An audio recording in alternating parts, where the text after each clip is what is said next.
Hello dear student, myself Rahul Devray. Today we will discuss about board exam important question. Dear student, आज हम लोग board exam के point of view से जो important questions महत्वपूर्ण प्रश्न जो आने वाले हैं उसके बारे में हम लोग आज चर्चा करेंगे कि सोशल साइंस के कौन से सेगमेंट्स में कौन सा क्वेश्चन जो इम्पोर्टेंट है जो आपके एग्ज़ाम में आ सकता है।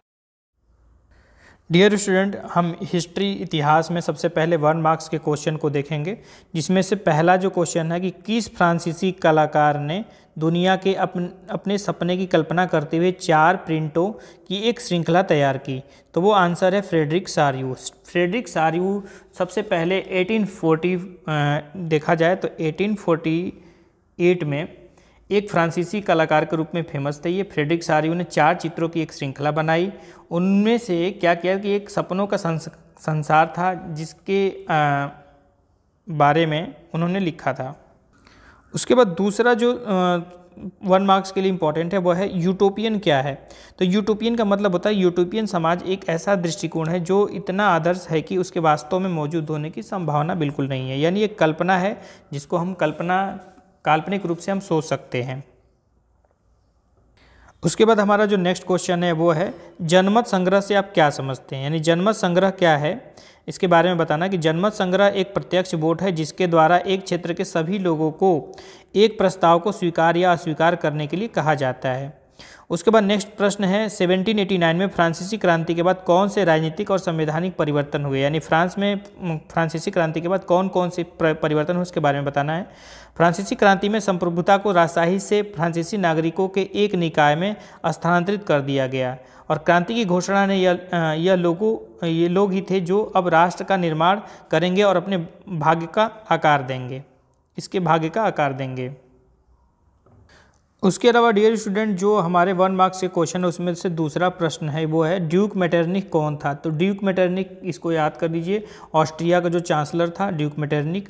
उसके बाद नेक्स्ट जो क्वेश्चन है वो है कि क्वेश्चन नंबर 3 है मॉन्टेस्क्यू ने किस सिद्धांत का प्रतिपादन किया था। तो मॉन्टेस्क्यू ने किस सिद्धांत का प्रतिपादन किया था तो इसके बारे में भी आप लोग देख लीजिए। तो मॉन्टेस्क्यू जो था वो शक्ति पृथक्करण का सिद्धांत का प्रतिपादन किया था, यानी अधिकार के जो विभाजन होते हैं उसको ये बांटा था। डियर स्टूडेंट, उसके बाद हमारा नेक्स्ट इंपॉर्टेंट क्वेश्चन है वो है जॉल्वेराइन क्या था, वह किस प्रकार जर्मनी के आर्थिक एकीकरण का प्रतीक था। जॉल्वेरिन जो था वो था कि जर्मन एक जर्मन शुल्क संघ था जिसमें अधिकांश जर्मन राज्य शामिल थे और 1834 में स्थापित इस संघ में विभिन्न जर्मन राज्यों के बीच शुल्क अवरोधों को समाप्त कर दिया गया। मुद्राओं की संख्या 30 से 2 कर दी गई। इस प्रकार यह आर्थिक एकीकरण का प्रतीक था। डियर स्टूडेंट, उसके बाद हमारा जो नेक्स्ट क्वेश्चन है वो है उस क्षेत्र का नाम बताइए जिसके निवासियों को स्लाव कहा जाता था। तो स्लाव जो कहा जाता था वो बाल्कन क्षेत्र के निवासियों को स्लाव कहा जाता था। उसके बाद किस संधि ने यूनान को एक स्वतंत्र देश के रूप में मान्यता दी। तो वो जो संधि है वो है कुस्तुनतुनिया की संधि है। उसके अलावा 1 मार्क्स क्वेश्चन में आपको पिक्टोरियल फॉर्म में भी क्वेश्चन आ सकते हैं, जैसे इसमें पिक्चर बनाया है और आप पिक्चर बना दे और आपसे पूछे कि चित्र की पहचान कीजिए और एक शब्द में आपको उत्तर देना है। तो ये पिक्चर किसका है, तो ये पिक्चर है जर्मेनिया का, जो जर्मनी से संबंधित है, जिसमें जर्मेनिया का पिक्चर है, यहाँ पे इसको लिख देना जर्मेनिया। डियर स्टूडेंट, उसके अलावा 1 मार्क्स के अलावा हम जो इम्पोर्टेंट इस चैप्टर से जो क्वेश्चन है उसके बारे में डिस्कस करेंगे। जैसा कि आपको क्वेश्चन पूछ सकता है कि फ्रांसीसी क्रांतिकारियों ने फ्रांसीसी लोगों में सामूहिक पहचान की भावना किस प्रकार पैदा की। तो आप इन पॉइंट्स को 1 बाय 1 करके लिख सकते हैं कि फ्रांसीसी जो क्रांति है राष्ट्रवाद की भावना कैसे पैदा की, संविधान आधारित शासन के द्वारा, समानता, स्वतंत्रता और बंधुत्व जैसे विचार, नया फ्रांसीसी तिरंगा जिन्होंने अडॉप्ट किया था, नेशनल असेंबली का गठन करके, आंतरिक आयात निर्यात शुल्क समाप्त एवं मापतौल की एक समान व्यवस्था करके इन्होंने फ्रांसीसी क्रांतिकारी हैं फ्रांसीसी लोगों में सामूहिक पहचान की भावना पैदा की थी। फ्रेंच को राष्ट्रभाषा बनाया गया। तो ये जो कुछ पॉइंट्स थे जिससे हम कह सकते हैं कि फ्रांसीसी लोगों ने सामूहिक पहचान की भावना पैदा की। डियर स्टूडेंट, इस चैप्टर से नेक्स्ट इंपॉर्टेंट क्वेश्चन है वो है कि नेपोलियन ने प्रशासनिक क्षेत्र में क्रांतिकारी सिद्धांतों का समावेश किया। तो आपको ये बताना है कि नेपोलियन ने क्या किया था, तो नेपोलियन ने सबसे पहले 1804 में 1804 में नागरिक संहिता उसने लागू की। और इस नागरिक संहिता के लागू होने से कुछ जो अधिकार थे जैसे बहुत ही महत्वपूर्ण थे, जिसमें जन्म आधारित जो विशेषाधिकार था उसको समाप्त कर दिया गया। कानून के सामने समानता और संपत्ति को अधिकार को सुरक्षित किया गया। प्रशासनिक विभाजन किया गया और सरल बनाया गया। सामंती व्यवस्था को, फ्यूडल जो सिस्टम था उसको समाप्त कर दिया गया। किसानों के भू दासत्व और जागीरदारी शुल्कों से मुक्ति दे दी गई और शहरों में जो कारीगरों की श्रेणी संघों के नियंत्रणों से उसको हटा दिया गया। तो ये कुछ इंपॉर्टेंट जो फैक्ट थे जो 1804 में नेपोलियन कोड में किया गया था, 1804 की नागरिक संहिता में किया गया था। इस चैप्टर से जो नेक्स्ट क्वेश्चन है वो पूछा जा सकता है कि 1815 की वियना संधि की प्रमुख उद्देश्य बताइए या उसकी विशेषता क्या थी उसके बारे में बताइए। इसके प्रमुख जो प्रस्ताव थे और व्यवस्थाओं का वर्णन करने के लिए तो आप 1 बाय 1 करके लिख सकते हैं कि 1815 में वियना की संधि जो हुई थी, जिसमें फ्रांस में बुर्बो राजवंश की पुनर्स्थापना की गई। इसका मुख्य उद्देश्य यूरोप में एक नई रूढ़िवादी व्यवस्था कायम करना था। फ्रांस ने उन इलाकों पर से आधिपत्य खो दिया जो नेपोलियन के समय पे उसने जीता था। फ्रांस के जो सीमा विस्तार क्या कर दिया गया, उसको रोक दिया गया और नए राज्य की स्थापना की गई। तो ये 1815 की वियना संधि की कुछ प्रमुख विशेषताएं थी। डियर स्टूडेंट, नेक्स्ट क्वेश्चन आ सकता है कि ड्यूक मेटरनिख कौन था। तो ड्यूक मेटरनिख के बारे में आप लिख सकते हो कि इसका जो जन्म हुआ था 15 मई 1773 को हुआ था। ड्यूक मेटरनिख जो ऑस्ट्रिया का जो चांसलर था और 1814 से 1848 तक काल में ये यूरोप के राजनीतिक में बहुत महत्वपूर्ण भूमिका निभाई। और इसका फेमस जो कोटेशन है ये है कि यदि फ्रांस छींकता है तो पूरे यूरोप को जुकाम हो जाता है। इसी का फेमस कोटेशन है।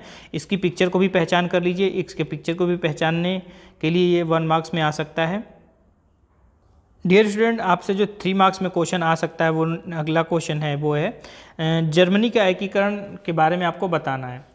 यानी आपसे क्वेश्चन आ सकता है कि जर्मनी के एकीकरण की प्रक्रिया के बारे में वर्णन करिए। तो आप यहाँ से पॉइंट बाय पॉइंट लिख सकते हैं कि जर्मनी का एकीकरण जो हुआ था इसकी जो प्रोसेस हुई थी 1866 से लेकर 1871 तक।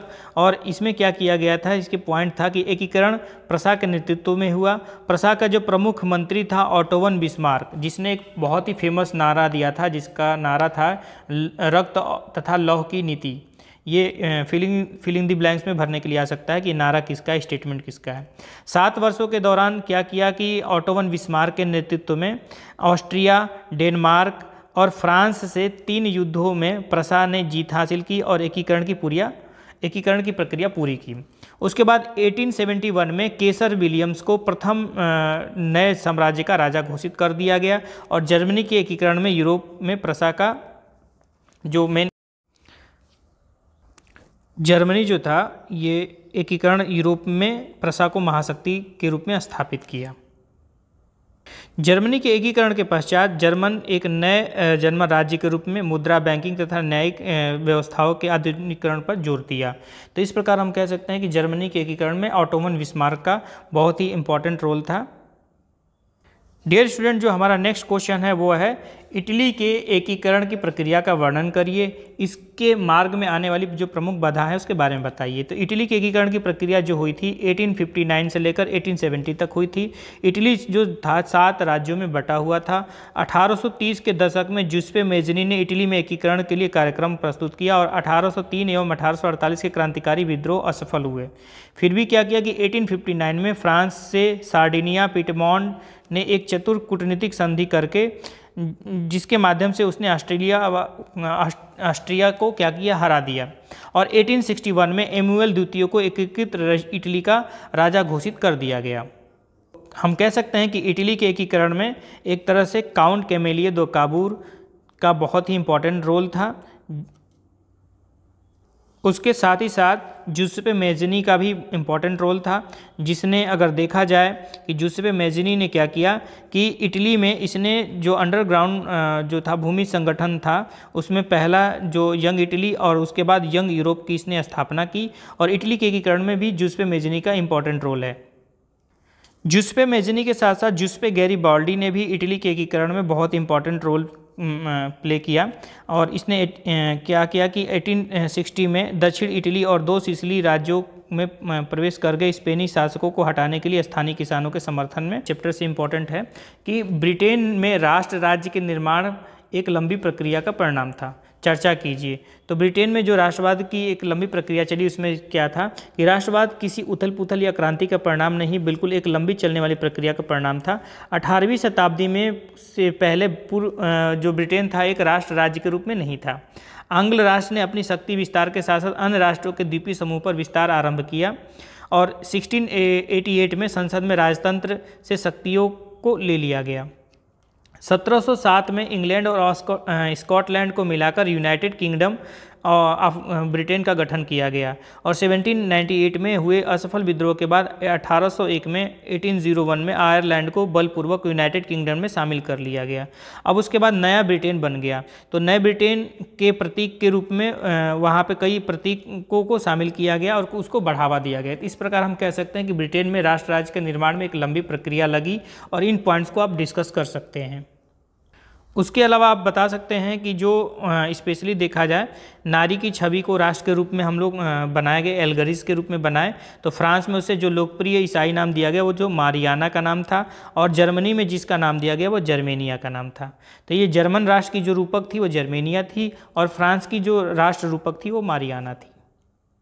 फ्रैंकफर्ट संसद के बारे में भी आपको शॉर्ट नोट लिखने के लिए पूछा जा सकता है। तो आप फ्रैंकफर्ट संसद के बारे में लिख सकते हैं कि ये जर्मन इलाकों में एक बड़ी संख्या में राजनीतिक संगठनों ने फ्रैंकफर्ट शहर में क्या किया कि ये एक सर्व जर्मन नेशनल असेंबली के रूप में मतदान करने का फैसला किया। और ये जो संसद आयोजित किया गया उसके बारे में आप देख लीजिए, ये इम्पोर्टेंट है। इसी फ्रैंकफर्ट संसद में जर्मन राष्ट्र के लिए एक संविधान का प्रारूप तैयार किया गया और यहाँ के प्रतिनिधियों ने प्रसा के राजा फ्रेडरिक वेल्म चतुर्थ को ताज पहनाने की पेशकश की तो उसने अस्वीकार कर दिया। तो ये कुछ जो प्रमुख घटनाएं थी उस फ्रैंकफर्ट संसद में हुआ था, उसके बारे में आप यहाँ पे पॉइंट को लिख सकते हैं। उसके अलावा डियर स्टूडेंट ये जो आपके सामने पॉइंट दिए गए हैं ये मैचिंग करने के लिए पूछा जा सकता है कभी कभी। टूटी हुई बेड़िया किसकी प्रतीक है? तो आज़ादी की। बाज छाप वाला कवच जर्मन समुदाय का प्रतीक है। बलूत पत्तियों का मुकुट वीरता का प्रतीक है। तलवार मुकाबले की तैयारी। तलवार की लिपटी जैतून की डाली शांति की चाह। काला लाल और सुनहरा तिरंगा। उदारवादी राष्ट्रवादियों का झंडा। उगते हुए सूर्य की किरणें, ये एक नए युग की शुरुआत। तो कुछ मैचिंग के लिए आपसे पॉइंट पूछा जा सकता है। डियर स्टूडेंट कुछ पिक्टोरियल फॉर्म में चित्र वो आपको पहचानने के लिए दिया जा सकता है, जिसमें पहला जो दिया गया है वो मैरियाना का, दूसरा आपका जो दिया गया है जर्मेनिया जर्मनी की जो रूपक थी, और तीसरा जो दिया गया है बलूत की पत्तियों में लिपटे हुए तलवार। डियर स्टूडेंट हमारा इस चैप्टर का जो सबसे लास्ट प्रश्न है वो है 1830 का दशक यूरोप में बड़ी आर्थिक कठिनाइयाँ लेकर आया, तर्कों के साथ उसका समर्थन करिए। तो 1830 का दशक यूरोप में निम्नलिखित कारणों से बड़ी आर्थिक कठिनाइयों के वर्ष लेकर आया था। इसमें पहला पॉइंट है वो है पूरे यूरोप में जनसंख्या में भारी वृद्धि, रोजगार से ज़्यादा नौकरी चाहने वाले थे, लोग भीड़ भाड़ वाली झुग्गियों में रहने के लिए ग्रामीण क्षेत्रों से शहरी क्षेत्रों की तरफ पलायन कर गए, छोटे उत्पादकों के उत्पादों और इंग्लैंड से आयातित उत्पादों के बीच कड़ी प्रतिस्पर्धा थी, जहां माल मशीनों द्वारा बनाया जाता था क्योंकि वहां औद्योगिकरण पहले ही प्रारंभ हो गया था। तो सामंती जो देनदारियां थी और दायित्व के जो बोझ के कारण किसानों की स्थिति जो थी बहुत ही खराब हो गई थी, और इसी वजह से क्या हुआ कि खराब फसल की वजह से खाने पीने की चीज़ों के दाम बढ़ गए, महंगाई बढ़ गई, जिसके परिणाम स्वरूप शहर और देश में व्यापक दरिद्रता यानी गरीबी आ गई। तो डियर स्टूडेंट ये इस चैप्टर नंबर 1 का कुछ इंपॉर्टेंट प्रश्न था। अब हम लोग चैप्टर नंबर 2 के इंपॉर्टेंट प्रश्न के बारे में डिस्कस करेंगे। डियर स्टूडेंट हम चैप्टर नंबर 2 के भारत में राष्ट्रवाद से संबंधित कुछ महत्वपूर्ण प्रश्नों को देखेंगे, जिसमें आपका प्रमुख इंपॉर्टेंट है राष्ट्रवाद का अर्थ क्या है। उसके बाद राष्ट्रवाद को जन्म देने वाले जो कारक थे कौन कौन से थे। तो भारत में देखा जाए कि राष्ट्रवाद के जन्म देने वाले जो कारक थे यूरोप में जो राष्ट्र राज्यों के उदय से जुड़ा हुआ था, और भारत वियतनाम जैसे कुछ उपनिवेशवाद विरोधी आंदोलनों से जुड़ा हुआ था। तो इन दोनों कारकों के द्वारा भारत में राष्ट्रवाद की उत्पत्ति प्रारंभ हुई। डियर स्टूडेंट प्रश्न है कि प्रथम विश्व युद्ध ने एक नई आर्थिक व राजनीतिक शक्ति पैदा कर दी, समीक्षा करिए।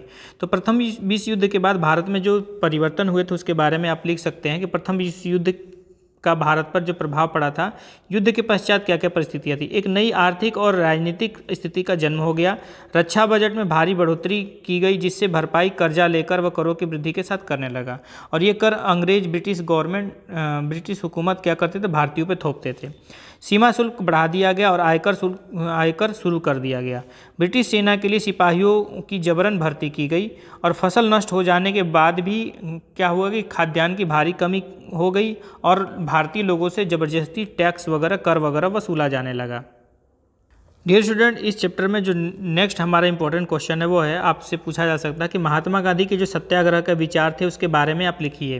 तो महात्मा गांधी का जो सत्याग्रह का विचार था उसका अर्थ क्या होता था कि महात्मा गांधी ने कहा था कि सत्य और अहिंसा पर आधारित आप जब तक से आप ईमानदार हैं तो किसी से डरने की ज़रूरत नहीं है। उसके अलावा सत्य और अहिंसा पर आधारित एक नए तरह का जन आंदोलन प्रारंभ करेंगे। और सत्याग्रह के कुछ जो प्रमुख बिंदु थे वो थे, अगर आपका सच्चा उद्देश्य सच्चा है तो आप संघर्ष अन्याय के खिलाफ जो कर रहे हैं तो उत्पीड़क से लड़ने के लिए किसी भी शारीरिक बल की आवश्यकता नहीं है। दूसरा जो पॉइंट था सत्याग्रह का वो था, सत्याग्रही केवल अहिंसा के बारे में किसी प्रतिशोध की भावना या आक्रामकता का सहारा लिए बिना ही सफल हो सकता है। उत्पीड़क जो भी परेशान हो रहा है कि चेतना को झिझोड़कर उसे सच्चाई को स्वीकार करने तथा दमन का अंत करने के लिए प्रेरित किया जा सकता है। तो ये गांधी जी के सत्याग्रह के कुछ विचार थे जिसको आप लोग अच्छे से नोट कर लीजिए। उसके अलावा गांधी जी से आपसे पूछा जा सकता है कि गांधी जी ने प्रारंभिक जो सत्याग्रह किया था उसके बारे में बताइए। तो महात्मा गांधी द्वारा भारत में प्रारंभ किए गए सत्याग्रह के जो प्रमुख जो वो था, पहला था वो है चंपारण बिहार में 1917 में हुआ था। यहाँ पे डेट बेटा सही कर लो, ये 1918 है। 1918 में खेड़ा गुजरात किसानों को लेकर हुआ था, जो कर में छूट दिलवाने के लिए उन्होंने संघर्ष का समर्थन किया था। चंपारण वाला जो था ये नील की खेती के लिए विरुद्ध किसानों को प्रेरित करने के लिए किया गया था। और तीसरा जो सत्याग्रह था वो था अहमदाबाद गुजरात में 1918 में कपड़ा कारखाने में काम करने वाले जो मजदूर थे उसके समर्थन में सत्याग्रह आंदोलन किया गया। तो गांधी जी के प्रारंभिक ये 3 आंदोलन है, इसको अच्छे से नोट कर लीजिए। डियर स्टूडेंट, इस चैप्टर का नेक्स्ट जो इंपॉर्टेंट प्रश्न है वो है, भारत के लोग रॉलेट एक्ट का विरोध क्यों किया। डियर स्टूडेंट, आप इस प्रश्न का उत्तर इस फॉर्म में आप लिख सकते हैं। माइंड मैपिंग के द्वारा चित्र के प्रस्तुतिकरण के द्वारा भी आप प्रश्न के उत्तर को लिख सकते हैं। तो जिसमें से आप कुछ आंसर के पॉइंट को लिख सकते हैं कि यह एक रॉलेट एक्ट जो था एक काला कानून था और इस कानून के अंतर्गत किसी को लंबे समय तक जेल में डाला जा सकता था। विश्व युद्ध के बाद इसे खत्म करना था, पर सरकार ने इसे बनाए रखा और इसका विरोध आम जनता ने किया। और क्या था कि राजनीतिक कैदियों को बिना मुकदमा चलाए 2 साल तक जेल में बंद रहने का प्रावधान था इस एक्ट में। उसके बाद ये देखिए कि ये इस एक्ट को कब पारित किया गया, 1919 में। इसका उद्देश्य क्या था कि भारत में राजनीतिक गतिविधियों का दमन करने के लिए ये कानून लाया गया था। क्यों अन्यायपूर्ण था? अन्यायपूर्ण इसलिए था कि भारतीयों जो भी भारतीय नागरिक थे उनकी आज़ादी पर प्रहार था और भारतीय सदस्यों की सहमति के बगैर ही इसको पास किया गया था। अब रॉलेट एक्ट के परिणाम क्या होता कि रॉलेट एक्ट के परिणाम ये हुआ कि 6 अप्रैल को गांधी जी के नेतृत्व में एक अखिल भारतीय हड़ताल का आयोजन किया गया। विभिन्न शहरों में रैली जुलूस वगैरह निकाले गए, दुकानें बंद की गई और स्थानीय नेताओं को हिरासत में ले लिया गया।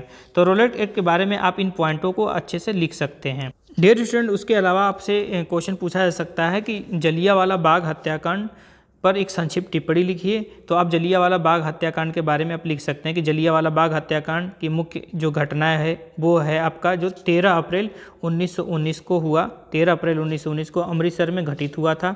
कानून का विद्रोह प्रकट करने के लिए स्पेशली देखा जाए रॉलेट एक्ट जो कानून पास किया गया था उसी कानून का विरोध प्रकट करने के लिए ग्रामीणों ने भारी भीड़ जलियांवाला बाग में इकट्ठा की हुई थी। और शहर के बाहर होने के कारण वहाँ से जुटे हुए लोग जो थे उनको पता नहीं था कि जो इलाका है, जो एरिया है, वहाँ पे मार्शल लॉ लागू था। और जनरल डायर वहाँ पहुँचा और मैदान के बाहर निकलने वाले सभी रास्ते बंद कर दिए गए और भीड़ पे अंधाधुंध फायरिंग प्रारंभ कर दी। उस घटना में सैकड़ों लोग मारे गए। तो इसलिए इस घटना को हम जलियांवाला बाग हत्याकांड के रूप में जानते हैं। आपसे अगर पूछा जा सकता है कि जलियांवाला बाग हत्याकांड की घटना का प्रभाव भारत पर क्या पड़ा, तो उत्तर भारत के बहुत सारे शहरों में लोग सड़कों पर उतर आए और धरना प्रदर्शन करने लगे, हड़तालें होने लगी, पुलिस से लोग मोर्चा लेने लगे। सरकार ने निर्ममतापूर्वक रवैया अपनाया और लोगों को अपमानित और आतंकित किया। सत्याग्रहियों को जमीन पर नाक रगड़ने के लिए सड़क पर घसीटकर चलने और सारे साहिबों अंग्रेजों को सलाम करने के लिए मजबूर किया गया। तो ये जो कुछ प्रमुख पॉइंट थे जलियांवाला बाग हत्याकांड का, कुछ प्रभाव था, इसको बारे में भी आप लोग अपने आंसर में दे सकते हैं। डियर स्टूडेंट, इस चैप्टर में जो नेक्स्ट हमारा महत्वपूर्ण प्रश्न है वो है खिलाफत आंदोलन को प्रारंभ करने के प्रमुख कारण कौन से थे और भारतीय राष्ट्रीय आंदोलन में इसका क्या योगदान रहा। तो खिलाफत का जो मुद्दा था वो क्या मुद्दा था, इसके बारे में हम देखेंगे। खिलाफत का मुद्दा जो था, खिलाफत शब्द खलीफा से निकला हुआ है, जो ऑटोमन तुर्की का सम्राट होने के साथ साथ इस्लामिक विश्व का आध्यात्मिक नेता भी थे। बट क्या हुआ था कि प्रथम विश्व युद्ध में तुर्की की हार हो गई थी और उसमें खलीफा के साथ एक तरह से अफवाह फैल गई कि अपमानजनक संधि थोपी जा गई है। इसलिए भारत के जो मुस्लिम थे वो अंग्रेज़ों के खिलाफ एकजुट होते हैं और 1919 में अली बंधुओं द्वारा बम्बई में एक खिलाफत समिति का गठन किया जाता है। और गांधी जी भी चाहते हैं कि खिलाफत आंदोलन के द्वारा ही रॉलेट एक्ट सत्याग्रह की असफलता के बाद से महात्मा गांधी ने पूरे भारत में और ज़्यादातर जनाधार वाला आंदोलन खड़ा करना चाहते थे और उन्हें विश्वास था कि बिना हिंदू और मुस्लिम एकता के हम एक दूसरे को समीप लाए ऐसा कोई भी अखिल भारतीय स्तर पर आंदोलन खड़ा नहीं कर सकते हैं। तो उन्होंने महात्मा गांधी ने खिलाफत का मुद्दा उठाया, जिससे भारतीय मुस्लिम भी हिंदुओं के साथ आके आंदोलन के लिए तैयार हो गए। डियर स्टूडेंट, जो आपके इस चैप्टर का सबसे मोस्ट इम्पॉर्टेंट क्वेश्चन है वो है असहयोग आंदोलन आरंभ किए जाने के क्या कारण थे।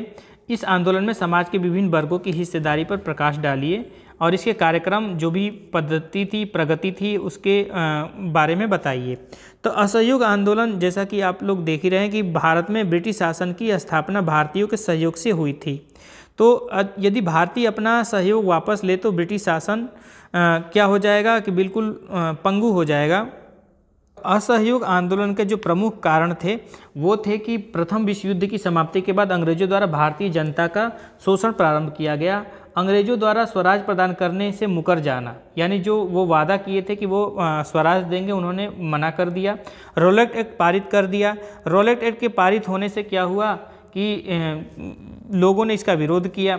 उसके बाद जलियांवाला बाग हत्याकांड हो गया और कलकत्ता के जो अधिवेशन था 1920 का, कलकत्ता के अधिवेशन में ये कांग्रेस द्वारा असहयोग आंदोलन के लिए एक बहुमत पारित किया गया कि हम लोग अब अंग्रेजों के खिलाफ असहयोग आंदोलन प्रारंभ करेंगे। अब उस असहयोग आंदोलन के जो चरण थे, सरकार द्वारा क्या किया गया कि सरकार द्वारा जो दी गई पदवियाँ थीं, जो सम्मान थे, सरकारी नौकरी वगैरह, उनको सब लोग ने लौटाना प्रारंभ कर दिया। विदेशी वस्तुओं को क्या करने लगे, बहिष्कार करने लगे और इस वजह से क्या हुआ कि बहुत ही लोगों का जुड़ाव इस आंदोलन से बढ़ता गया। असहयोग आंदोलन में ग्रामीण देखा जाए तो ग्रामीण परिवेश के लोग, आदिवासी इलाके के लोग, मध्यम वर्ग के जो विद्यार्थी, शिक्षक, वकील, सबने भाग लिया। बागानों में जो चाय मजदूर थे उन्होंने भी इस आंदोलन में भाग लिया। और अब आंदोलन जो था इसके अलग अलग लोग उद्देश्य बनाने लगे, लक्ष्य बनाने लगे कि ये स्वराज प्राप्ति के खिलाफ, स्वराज प्राप्ति के लिए ये आंदोलन प्रारंभ किया गया है। सभी जो भारतीय थे जो ब्रिटिश गवर्नमेंट के अंतर्गत काम करते थे वो अपनी पदवी, अगर अपने पद पे जो बने थे वो लौटाने लगे, इस्तीफा देने लगे और इस वजह से ये आंदोलन बहुत ही सफलतापूर्वक लगा कि सक्सेसफुल हो जाएगा। बट क्या होता है कि ये आंदोलन 4 फरवरी 1922 में क्या होता है कि चौरी चौरा इंसिडेंट की वजह से, चौरी चौरा में हिंसक घटना की वजह से गांधी जी ने असहयोग आंदोलन को वापस ले लिया। तो डियर स्टूडेंट, ये क्वेश्चन आपके लिए एग्जाम के पॉइंट ऑफ व्यू से बहुत ही मोस्ट इम्पॉर्टेंट है। असहयोग आंदोलन में जो भी वर्ग शामिल था उस सभी सामाजिक समूहों ने आंदोलन का हिस्सा तो बने, बट उनके लिए क्या था कि प्रत्येक वर्ग की अपनी अलग अलग आकांक्षाएं थी। सभी के लिए स्वराज का अर्थ भी अलग अलग था। प्रत्येक सामाजिक समूह ने आंदोलन में भाग लेते हुए स्वराज का मतलब एक ऐसा युग लिया जिसमें उसके सभी कष्ट और सारी मुसीबतें खत्म हो जाएगी।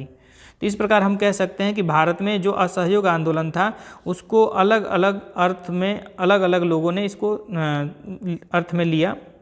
डियर स्टूडेंट, 1 मार्क्स के लिए एक इम्पॉर्टेंट क्वेश्चन है, वो है CR दास, चित्तरंजन दास और मोतीलाल नेहरू द्वारा एक पार्टी की स्थापना 1923 में की गई थी, जिसको हम स्वराज पार्टी भी कहते हैं, का गठन किया गया ताकि प्रांतीय परिषद के चुनाव में भी हिस्सा ले सके। तो स्वराज पार्टी के जो संस्थापक थे CR दास, चित्तरंजन दास और मोतीलाल नेहरू थे।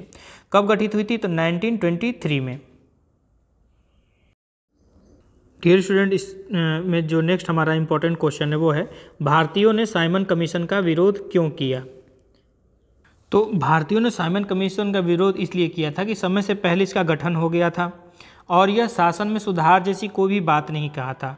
सबसे बड़ी बात थी कि इसमें कोई भी भारतीयों को साइमन कमीशन में कोई भी भारतीय सदस्य को इसमें जगह नहीं मिली, शामिल नहीं किया गया। और साइमन कमीशन 1928 में यह कमीशन भारत में आया था, जिसका पूरे भारत में विरोध प्रदर्शन किया गया। इसके अलावा डियर स्टूडेंट, इस चैप्टर से जो इम्पोर्टेंट पॉइंट है वो है गोलमेज सम्मेलन। तो गोलमेज सम्मेलन को आप देख सकते हैं कि गोलमेज सम्मेलन, जो 3 गोलमेज सम्मेलन हुए थे, लंदन में आयोजित किए गए थे और भारत के भावी संविधान पर चर्चा करने के लिए तीनों गोलमेज सम्मेलन आयोजित किए गए थे। प्रथम जो गोलमेज सम्मेलन हुआ था 1930 से 31 तक, द्वितीय गोलमेज सम्मेलन हुआ था 1931 से दिसंबर 1931 तक और तृतीय गोलमेज सम्मेलन हुआ था 1932 तक। और तीनों गोलमेज सम्मेलन में भाग लेने वाले भारत के एकमात्र व्यक्ति थे डॉक्टर BR अम्बेडकर। और भारतीय राष्ट्रीय कांग्रेस द्वारा केवल दूसरे गोलमेज सम्मेलन में भाग लिया गया। इस चैप्टर से एक नेक्स्ट इंपॉर्टेंट क्वेश्चन है वो है कि गांधी जी की नमक यात्रा कई कारणों से उल्लेखनीय थी, समीक्षा कीजिए। या अब पूछा जा सकता है कि सविनय अवज्ञा आंदोलन की सीमाएं क्या थी, इसके महत्व का वर्णन करिए। तो नमक जो सत्याग्रह हुआ था, ये एक तरह से देखा जाए कि जनवरी 1930 में महात्मा गांधी ने लॉर्ड इरविन के समक्ष अपनी 11 मांगें रखी थी। ये मांगें उद्योगपतियों से लेकर किसान तक विभिन्न तबके से जुड़ी हुई थी। इनमें सबसे महत्वपूर्ण मांग थी कि नमक पर जो अंग्रेजों द्वारा कर लगाया गया था उसको खत्म करना था। लॉर्ड इरविन ने इनमें से किसी भी मांग को मानने के लिए तैयार नहीं था और 12 मार्च 1930 को महात्मा गांधी द्वारा नमक यात्रा का शुरुआत किया गया। उसके बाद क्या हुआ था कि 6 अप्रैल 1930 तक नमक बनाकर नमक कानून का उल्लंघन किया गया। डांडी पहुंचकर महात्मा गांधी द्वारा 6 अप्रैल 1930 को नमक बनाया जाता है और यह घटना सविनय अवज्ञा आंदोलन की शुरुआत थी। डियर स्टूडेंट, इस चैप्टर में दूसरा जो सबसे मोस्ट इम्पॉर्टेंट है वो है सविनय अवज्ञा आंदोलन।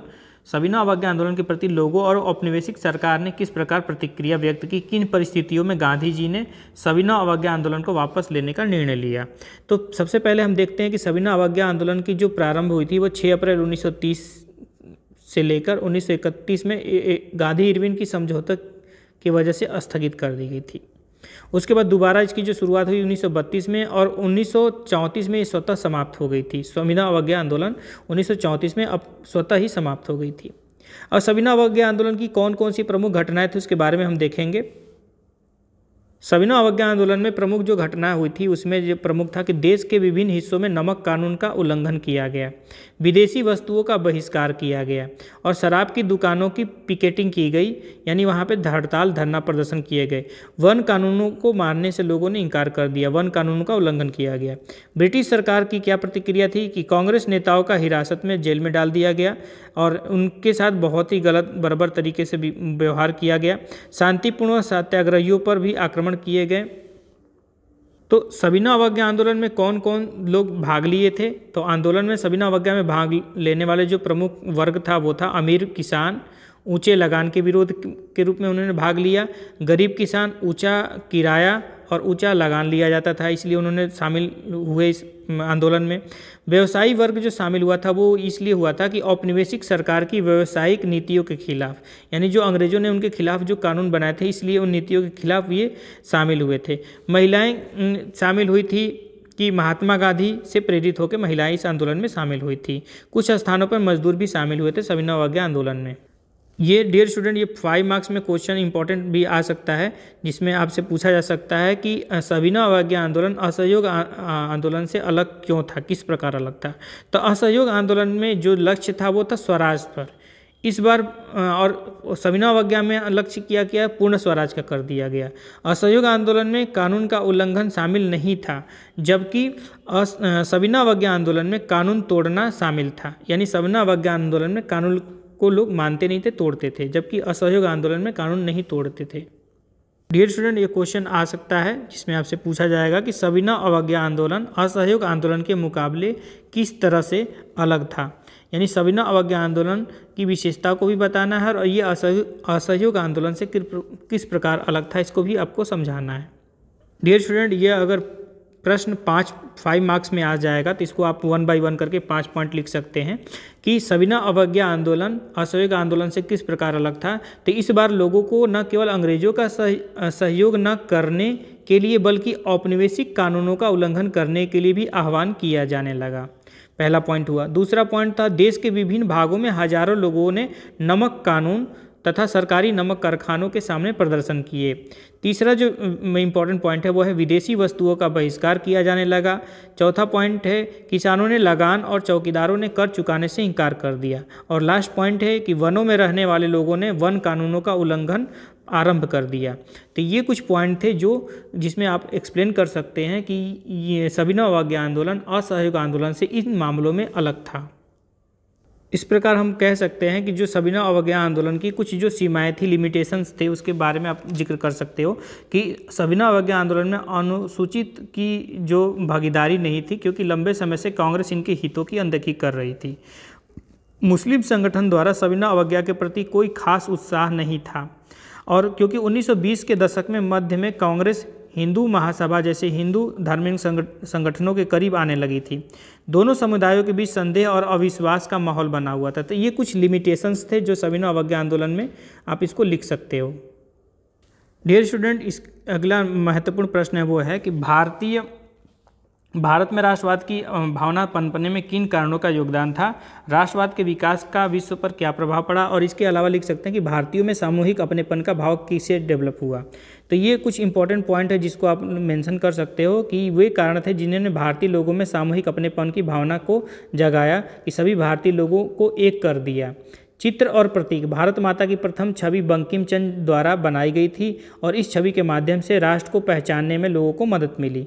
लोक कथाएं जो थी राष्ट्रवादी जो थे घूम घूम कर इन लोक कथाओं का संकलन करने लगे। ये कथाएं परंपरागत संस्कृति की सही तस्वीर पेश करती थी तथा अपनी राष्ट्रीय पहचान को ढूंढने तथा अतीत में गौरव का भाव पैदा करती थी। इसके अलावा जो लोग थे वो प्रतीक चिन्हों वगैरह, उदाहरण झंडा, बंगाल में 1905 में स्वदेशी आंदोलन के दौरान सर्वप्रथम एक तिरंगा हरा पीला लाल जिसमें 8 कमल थे। 1921 तक आते आते महात्मा गांधी ने भी सफ़ेद हरा और लाल रंग का तिरंगा तैयार कर लिया। तो ये चिन्हों के द्वारा लोग आपस में मिलने जुलने लगे और उनमें सामूहिक अपनेपन की भावना विकसित होने लगी। इतिहास की पुनर्व्याख्या, बहुत से भारतीय महसूस करने लगे थे कि राष्ट्र के प्रति गौरव का जो भाव जगाने के लिए भारतीय इतिहास के अलग ढंग से पढ़ाया जाना चाहिए, बाकी भारतीय जो गौरव का अनुभव भी कर सकें। गीत जैसे वंदे मातरम 1870 के दशक में बंकिम चंद्र ने यह गीत लिखा मातृभूमि की स्तुति के लिए, तो यह गीत भी बंगाल के स्वदेशी आंदोलन में खूब गाया गया। डियर स्टूडेंट, इस चैप्टर से एक प्रश्न और भी इम्पोर्टेंट है जो है सविनय अवज्ञा आंदोलन में महिलाओं की भूमिका के बारे में आपको बताना है। तो आप इस प्रश्न के उत्तर को ऐसे लिख सकते हैं कि महिलाओं ने बहुत बड़ी संख्या में गांधी जी के नमक सत्याग्रह में भाग लिया। हजारों महिलाएं उनकी बात सुनने के लिए यात्रा के दौरान घरों से बाहर आ गई। उन्होंने जुलूसों में भाग लिया, नमक बनाया, विदेशी कपड़ों और शराब की दुकानों की पैकेटिंग की। तो पैकेटिंग मतलब यहाँ पे धरना प्रदर्शन से है। कई महिलाएं जेल भी गई और उसके अलावा जो ग्रामीण क्षेत्रों की औरतें थीं, महिलाएं थीं, राष्ट्र की सेवा के लिए अपना पवित्र दायित्व समझा। बहुत सारे राजनीतिक संस्थाओं की स्थापना भी की गई और महिलाओं ने अपने बातों को समाचार पत्रों से भी लोगों को घर घर तक पहुंचाया।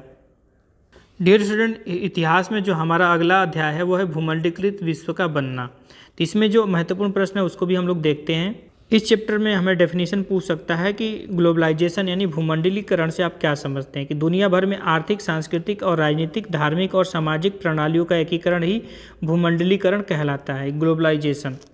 तो तो जिसमें आप ये कर सकते हैं कि वस्तुओं और सेवाओं और पूंजी और श्रम का व्यापार दुनिया भर में किया जाता है। देशों के बीच जो सूचना और शोध के परिणाम आसानी से एक दूसरे से हस्तांतरित हो जाते हैं। इसके अलावा आपसे क्वेश्चन पूछा जा सकता है कि कॉर्न लॉ क्या था। तो कॉर्न लॉ के बारे में भी लिख सकते हैं कि कॉर्न लॉ यूके की जो सरकार थी, ब्रिटिश सरकार को मक्के के आयात को प्रतिबंधित करने की अनुमति देने वाले कानूनों का कानून था, जिससे हम कॉर्न लॉ के नाम से जानते थे। रिंडरपेस्ट बीमारी के बारे में भी आपसे क्वेश्चन पूछा जा सकता है कि रिंडरपेस्ट प्लेग क्या था। तो रिंडरपेस्ट एक तेजी से फैलने वाला पशुओं में फैलने वाला रोग था, बीमारी था, जिसे पशु प्लेग के नाम से भी जानते थे, जो अफ्रीका में 80 के दशक के अंत में फैला था, जिसमें लगभग कहा जाता है कि लगभग 90% जो पशु थे वो मर गए थे। उसके बाद नेक्स्ट जो इम्पोर्टेंट पॉइंट है वो है ब्रेटन वुड्स संस्था। तो ब्रेटन वुड्स जो संस्था है, जिसको हम लोग जुड़वा संस्था भी कहते हैं, एक अंतर्राष्ट्रीय मुद्रा कोष और दूसरा विश्व बैंक। तो ब्रेटन वुड्स जो संस्था था, अंतर्राष्ट्रीय मुद्रा कोष, जिसको हम IMF भी कहते हैं, IMF इंटरनेशनल मॉनेटरी फंड, और दूसरा जो संस्था था वो था आपका विश्व बैंक। तो विश्व बैंक और IMF दोनों को हम लोग बोलते हैं कि ये जुड़वा बहनों के रूप में जानी जाती हैं। डियर स्टूडेंट, उसके बाद हमारा जो अगला अध्याय है वो है औद्योगिकरण का युग। औद्योगिकरण के युग के अंतर्गत हम देख सकते हैं कि सबसे पहले देखा जाए, विश्व में सबसे पहले कारखाने 1730 के दशक में इंग्लैंड में खुले थे, और इस नए युग का पहला प्रतीक जो था वो कपास था, कॉटन था। इसके अलावा डियर स्टूडेंट, आपसे प्रश्न पूछा जा सकता है कि इंग्लैंड में मजदूरों का जीवन औद्योगिकरण के पश्चात और या औद्योगिक परिवर्तन के पश्चात इंग्लैंड में मजदूरों का जीवन कैसा था। तो आप उसको 1 बाय 1 पॉइंट में लिख सकते हैं कि कुल मिलाकर मजदूरों का जीवन बहुत ही दयनीय था। श्रम की बहुतायत की वजह से नौकरियों में भारी कमी हो गई, नौकरी मिलने की संभावना बहुत कम रह गई थी। बहुत सारे उद्योगों में मौसमी काम की वजह से कामगारों के बीच में बहुत समय तक खाली बैठना पड़ता था। उसके अलावा देखा जाए कि मजदूरों के आय में वास्तविक मूल्य में भारी कमी पाई गई, इसलिए गरीबी का ज़्यादा प्रसार हुआ। उसके अलावा बेरोजगारी की आशंका भी बढ़ गई, बहुत सारे लोग गरीबी के कारण बेरोजगार भी हो गए। और क्योंकि ये था कि नई टेक्नोलॉजी के आने से क्या हुआ कि मशीनों पर ज़्यादा लोग डिपेंड होने लगे, मशीनीकरण का ज़्यादा प्रसार हुआ। इसके साथ साथ देख सकते हैं कि ईस्ट इंडिया कंपनी के भारत में आने के बाद भारतीय व्यापार पर ईस्ट इंडिया कंपनी का एकाधिकार स्थापित हो गया।